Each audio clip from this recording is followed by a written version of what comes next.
Okay, Bebakka is gone. It's a fair elimination. యాక్చువల్గా 2 days back Manikanta అనుకున్నా, కాకపోతే తన ఏడుపే తనకి కవచంలాగా మారిపోయింది. అదే సింపతితో ఓట్లు పన్నాయని చెప్తున్నా. ఎందుకంటే మనోడు ఏడవడం తప్ప ఏమీ చేయలేదు. ఈవెన్ బేబక్క ఇన్వాల్వ్మెంట్ కూడా చాలా వాటిల్లో ఉంది. కుకింగ్ గానీ, గొడవ పడ్డం కానీ ఏదో ఒక రకంగా నోటీస్ అయితే అయింది. అయినా కూడా ఆడియన్స్కి నచ్చలేదు. రీజన్ ఏం లేదబ్బా, ఈమె ఏజ్ లో కొంచెం పెద్దదే కదా.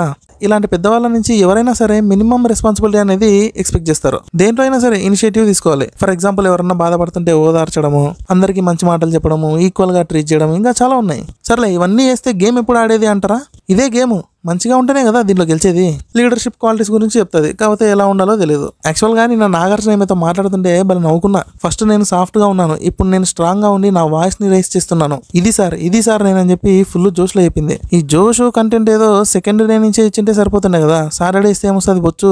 ఏమో లేబ్బా, హౌస్ లో తనైతే అడ్జస్ట్ అవ్వలేకపోయింది. ఇదంతా కాదు కానీ నిన్న నాగార్జున గట్టి చేసుకుంటాడేమో అనుకున్నా. అందరినీ కాదు కానీ యష్మిని, విష్ణుప్రియని. యష్మి నా వర్క్ గురించి కొంచెం గట్టిగా ఆడతాడు అనుకున్నా, కాకపోతే అడగలే. మళ్ళీ తర్వాత విష్ణుప్రియ సోనియా ఇష్యూ వచ్చింది కదా. సర్లే, ఇప్పుడు విష్ణుప్రియ సోనియాని కావాలని అడిగిందో లేకపోతే ఫన్నీగా అడిగిందో ఆమెకే తెలియాలి. కానీ ఏడుస్తున్నప్పుడు వచ్చి చేతులు ఇలా చూపించి అడగలేదు కదా అని అంటది. అసలు ఏందిరా ఈమె ఇట్లా పిచ్చి పిచ్చిగా బిహేవ్ చేస్తుందన్నట్టు అనిపించింది నాకు కూడా. ఆ మాట చెప్పడం అవసరమా అసలు? విష్ణుప్రియ ఆ క్వశ్చన్ అడిగిన వెంటనే తన ఇంటెన్షన్ ఏందో అర్థమైపోయింది ఆమెకి, సోనియాకి. ఇంకా ఏదో లోగా ఫీల్ అయ్యి తట్టుకోలేక ఏడ్చేసింది. తన వల్ల ఏడ్చింది కాబట్టి అట్లీస్ట్ సారీ అయినా చెప్పాలి వెళ్ళి. అది చేయకుండా చక్కగా పోయి ఇంకా గట్టిగా మాట్లాడుతుంది. ఏమన్నా అంటే ఉమెన్ కట్ తెస్తుంది. నాకు తెలిసి ఈమె కూడా ఒక 4 weeks వరకు అయితే ఉంటది. తర్వాత ఇంకా ఓం నమ శివాయ. ఓకే, ఇప్పుడు రేపటి నామినేషన్స్ గురించి మాట్లాడుకుందాం. నాకు తెలిసి ప్రతి ఒక్కరు ఫుల్ ఫైర్ లో ఉంటారు. మెయిన్ గా సోనియా, విష్ణుప్రియ, యష్మి అండ్ నబిల్ కూడా. నబిల్ ఏంటంటే మణికంఠ మీద ఫైర్ అవ్వచ్చు. ఇంకా విష్ణుప్రియ, సోనియా తెలిసిందే. అంటే మిగతా వాళ్ళు సైలెంట్ గా ఉంటారంటే అలా కాదు, వాళ్ళు కూడా ఫైర్ అవుతారు. కాకపోతే వీళ్ళకంటే కొంచెం తక్కువ అని చెప్తున్నా. అండ్ ఇంకోటి ఏంటంటే కొత్త కంటెస్టెంట్ లోపలికి వస్తారు అని చెప్తున్నారు. 95% అయితే ఛాన్స్ ఉంది రావడానికి.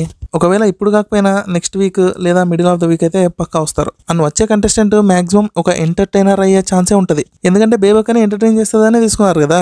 ఈమె చేయలేదు, సో తనని రిప్లేస్ చేసే పర్సన్ అయితే తీసుకొస్తారని అనుకుంటున్నా. చూడాలి మరి ఏమవుతుందో. ఓకే, మరి మళ్ళీ రేపు కలుద్దాం. ఉంటా మరి. Tata, bye, have a good day.